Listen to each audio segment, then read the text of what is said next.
give you something to mask the symptoms. Instead of healing the symptoms, I'm gonna mask it, and then you keep coming back. Who was that? Eddie Griffin. I think he said the money not in the cure, but in the medicine. Yep. They got the money's in the disease, not in the. That was the next question. They got the cure for cancer and things like that. About the V. Once you take it, are we gonna come up with a way to? Are you disqualified from salvation because you took it? No. What's your question? Is there going to be a cure so that we don't get blood clots and things like that? Well, they're gonna come in the form of taking that. What about us? No. He you know somebody personally that took it, and you want to know. Yeah, I like the natural herbs or something. I'm about to tell you. Okay. Get some 38. You could use burdock root. You get you some burdock root that cleanses your blood.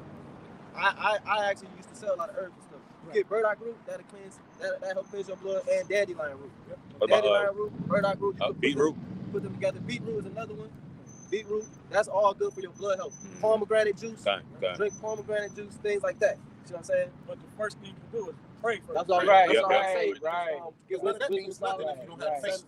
16. 16. Yeah, 16. Wisdom Solomon 16. 16 to 12, I believe. Wisdom Solomon 16 to 12. You got that Sirach 38? Yeah, you can go bring it out for the brother. All right, this is the book of Sirach, chapter 38 and verse 4. Because the number one healing is this truth. Yep. You know, that's what you get it from. The scripture says, that's why I'm here. The scripture says, John 8:32, you shall know the truth, and the truth shall make you free. That's free from everything. Right. Right? You got it. It says, the Lord hath created medicines out of the earth. But you know that. That's why you said, what type of herbs can you use Absolutely. to help yourself out? It says, and he that is wise will not abhor them. Right, so you're using wisdom by acquiring different herbs and things that you can use at the messengers of the Lord's mouth. See, because you're not just asking any old body. You see what I'm saying? And that word abhor means to avoid. Yep, avoid. Yep. It's no coincidence that you're here. You know, the Lord said you. I turned around. Yeah, 16 and 17. 16. My partner stayed here, so I said I'm gonna get with y'all because I couldn't get with them. But this here, That was the spirit. Right here, yeah. Wisdom of Solomon 16 and 12. For it was neither herb nor mollifying plaster that restored them to health. He said it was neither herb nor malifying plaster that restored them to health. Can somebody look up King Asa when he sought to the physician and did not seek to the Lord? Read that again. It says, for it was neither herb nor mollifying plaster that restored them to health, but thy word, O Lord, which healeth all things. Right, man. So it's, the healing is not in the herb. The healing is in the belief that the Creator, Yahweh Shemi Shai, is going to allow the herbs to work through you. Yep. You know what I'm saying? For what they were created to do. You see what I'm saying? Hey, can the brother hit the next verse? Yep. Hit the next verse, Papa. It says, for thou hast power over life and death. You see, it's ultimately the Lord has the power that has life and death. When you read in Genesis, what's that? The first chapter. It talks about that the herbs to let the herbs be the medicine or something like. Roughly paraphrasing. You know what I'm saying? So the Lord has set up different plants and things that we can use under prayer to help us out. You know, but you got that. It says, for thou hast Because the prophets, they all had knowledge of the herbs. Yep. The prophets, they knew about the creation and what it was created for. It says, for thou hast power over life and death. Thou leadest to the gates of hell and bringest up again. And that's ultimately going to death. You know what I'm saying? So the Lord is ultimately the Lord, but the Lord has put different things. The brother has a couple of books, some beautiful books about different things you can eat to help heal you, man. You know? And also the scriptures, because the books that we read, the reason how we know that they're credible is because they back up what's in the scriptures. The scriptures speak about not eating too much meat. Yep, You know what I'm saying? And you know what I'm saying? Being drinking certain things in moderation. You know, not being too greedy and things like that. It tell you how to eat. You know what I'm saying? We read that one real quick. The Lord said, I kill and I make alive. Right. I wound and I heal. So it's the Lord, whose name is Yahweh, his son's name is Yahweh Shai, not God nor Jesus Christ. It's Yahweh and Yahweh Shai that will heal and make alive, break death. Yahweh meaning he being or he is present, and Yahweh Shai meaning he delivers. Yeah, because it said that the Lord bring him down to the grave and bring him up again. I just seen man come look like they was about to die. They come right back to life. You see what I'm saying? Yeah. Because it's up to the Lord. Yeah. Read that one. This is the book of 2 Chronicles, chapter 16 and verse 12. It says, and Asa, in the 39th year of his reign, was diseased in his feet. This King Asa, he was diseased in his feet. Until his disease was exceeding great. Yet in his disease he sought not to the Lord. He was too busy. But to the physicians. But he sought to the physician. He didn't seek to the Lord. He was too busy inquiring at the doctor. Doctor, what can I take? What can I do this? What can I do that? Instead, the whole time he forgot to pray. Right. The whole time he forgot to humble himself, fast and pray. See what I'm saying? Go ahead. It says, and Asa slept with his fathers and died in the 140th year of his reign. Yep. And then there was another king, I think it was Hezekiah, where he prayed to the Lord, and And the Lord added 15 years onto his life. He told him he was going to add 15 years onto his life because he prayed to the Lord. You know what I'm saying? So that's what heals you. The word of Yahweh Shah and your faith in Yahweh Shah. You see what I'm saying? But the Lord coming back to cleanse all of this, because brothers that you see over there teaching, all of us teaching, we all had different diets. We had different health challenges before we knew the truth. Then you come to the truth. The Lord equips you with knowledge to make you feel better. You know what I'm saying? So that this walk is kind of, I'm not going to say easier, but as far as health-wise, he alleviates that burden. Take the stress off. It's bearable. Yeah. And somebody's still dealing with certain diseases. Sure. Because that's what the Lord gave them for their tribulation. You know what I'm saying? You got something? Yeah, just real quick, because I was gonna say, even the heathen, when they got sick, they looked to Yahweh Bashim Yahshai. This is 2 Maccabees 9, in verse. Well, you can't say that. That's just one account. Yeah. The reason why he sought to the Lord is because the Lord was fucking him up for what he did to Israel. No, that was Antiochus. Yeah, kind of when he got with the worms. Are we children of Israel? Yeah, we are the children of Israel. We're the 12 We're tribes. the original? Yeah, you got to excuse us because we don't have our sign today. But That's okay. We the 12 tribes. But I'm asking. Yep, we the 12 tribes. Okay. Negroes, Latinos, and Native Americans, we descend from the 12 tribes of Israel. But you also going to have our people that look like the other nations, because our men, they mingle they see with the women of the other nations. So you're going to have Israelites that look like so-called white people, like who? Blake Griffin's son. You ever seen Blake Griffin play basketball? He got a son that got blonde hair and blue eyes. That baby's still an Israelite because it goes according to the seed of the fathers. Yeah, so yeah, we are the Israelites, no doubt about that. Because we the only people that suffer the curses of Deuteronomy 28 to this day. You see what I'm saying? Where we at? Yeah, let's keep going prophesying. All right, this is 2nd Ezra 15, verse. Did we answer your question? Yeah. Perfect. 2nd Ezra 15, verse 17. A man shall desire to go into a city and shall not be able. For because of their pride, the cities shall be troubled, the houses shall be destroyed, and the men shall be afraid. That's why the Lord has a beef with this place. One of the reasons is because of the pride of this place. They even have a parade called Pride where they promote that abomination. Then he saw a commercial. You want to join the military? What's the slogan? The few, the proud, the Marines. You see how everybody knew it? That's because he flaunts himself in his pride. Yeah. Only a few good. Yeah, right. He said the few, the proud, the Marines. And then they got the one song that I was doing. You know, see my video. They're proud to be American. Yeah, so the Lord hates pride. You see, and the ultimate pride, it tells you the beginning of pride is when one departs from his maker. So pride is really going into iniquity and sin. Just let me pick one that was, what was it? Donald Trump's slogan, "Make America Great Again." Mm-hmm. Yet and still, we all seeing that this place is going. I mean, you're an older gentleman, so I mean, let me ask your honest opinion. What do the world look like to you? Like, do the world look like it's getting better? Do America look like it's getting better? That's a problem.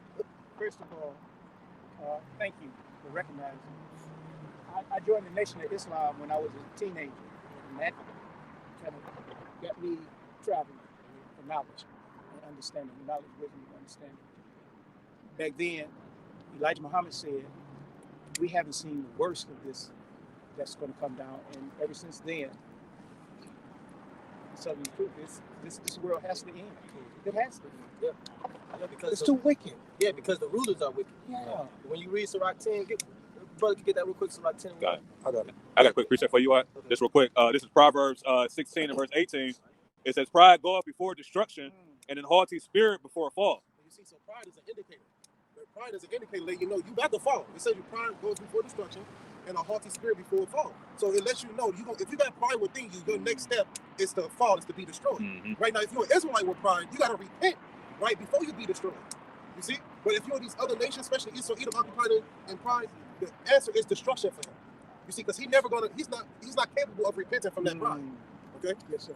It's the book of Ecclesiasticus, or the book of Sirach, chapter 10, start at verse 1. And it reads, "A wise judge will instruct his people, and the government of a prudent man is well ordered." This man run his government. He doesn't inform his people. You don't know how to grow food. You don't know which plants are edible and not. You don't know how to. He don't teach you how to. He don't teach you how to build a house. He don't teach you any goddamn thing. Real talk. You don't want to. He don't teach you how to fight. In Russia, they teach their kids in school. They got to go through boxing class. Like this dude, he's raising a society of degenerates intentionally. See what I'm saying? You had the guy Johnny Rockefeller. He said, "I don't want a nation of thinkers. I want a nation of workers." Right, and that's because they're Edomites. The Bible calls them Edom. Okay, you say you join Nation Islam as a team. Are you still following Nation Islam? Yes, sir. Okay, so That's why I have to stop. okay, I have to. okay, keep going. If I may, even Farrakhan did a 2-hour lesson on talking about how the children of Israel, are the real people. Now let me ask you a question. Why do Farrakhan always quote the Bible? Because that's the book that they gave us. Who is that? The Europeans. Okay. It was like that's what they gave us. So ancestors. Islam says that the Europeans gave our ancestors the Bible. If I'm from yeah, from here, from North America. Okay, Like, so you saying they retaught us the Bible in America, or you saying that we didn't have the Bible before America? Well, we before we got here, the ones because I am an ancestor of my ancestors from Africa. So they just gave us the Bible. They didn't give us the Quran. They didn't give us this.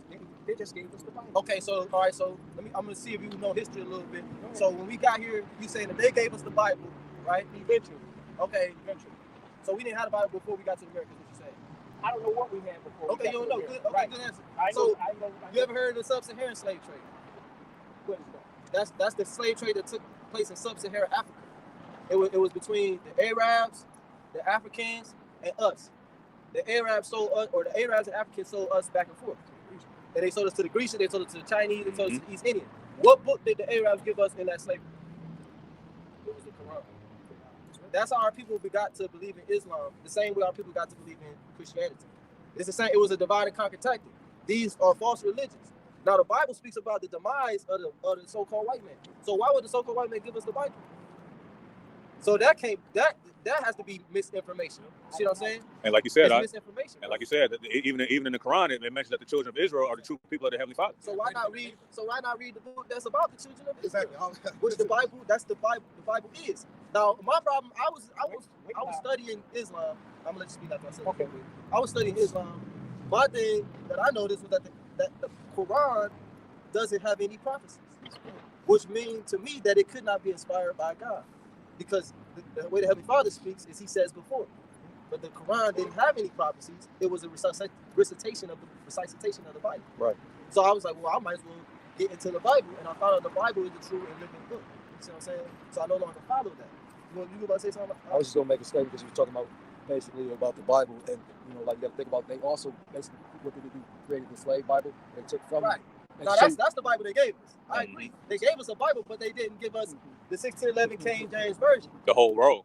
Why do you think they didn't teach us how to read or write? I was just teaching my sons today. They didn't teach us how to read. They didn't teach us how to write. Yeah. And they didn't teach us how to speak. We had to learn that on our own. Yeah. Why do you think they did that? Because they didn't want us to read the Bible. What happened when Nat Turner read the Bible? What did he do?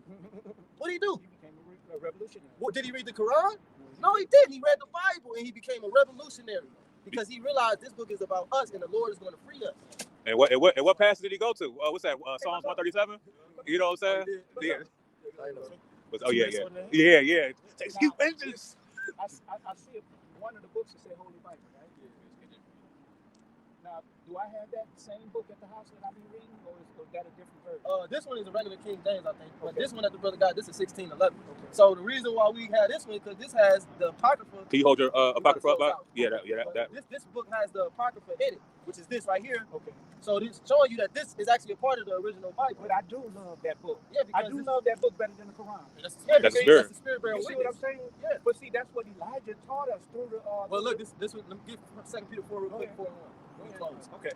2 Peter 4:1. You can get your phone or whatever. Because you gotta understand, so there are many ways, and there's only one true way. See what I'm saying? There's a way that seems right into a man, but the end of it are the ways of death. So you gotta. There are many false prophets that are going out to the world. The way that you know a true prophet from a false prophet, you ain't got to get it. The way you know a true prophet from a false prophet is if they profess Yahweh Shah HaMashiach, that he is Lord, that he came in the flesh. Islam don't do that. They tell you that Yahweh Shah was just a man, prophet, just a prophet. He wasn't the son of God. That's a false prophet. A true prophet, that's number one. They're gonna say that Yahweh Shah came in the flesh. He had skin, it was brown, he had white woolly hair, and that's that. You see what I'm saying? And if I may, okay, we're gonna close and then we continue our conversation. So we're gonna close, we're gonna give all praise to the Heavenly Father. Yahweh, Bahasham, Yahweh Shai, Bahasham, Rakakudash. Honors to the elders and apostles of the Millstone who taught us this truth. Peace, bless, safety to the Lord's elect. Shalom. Shalom. So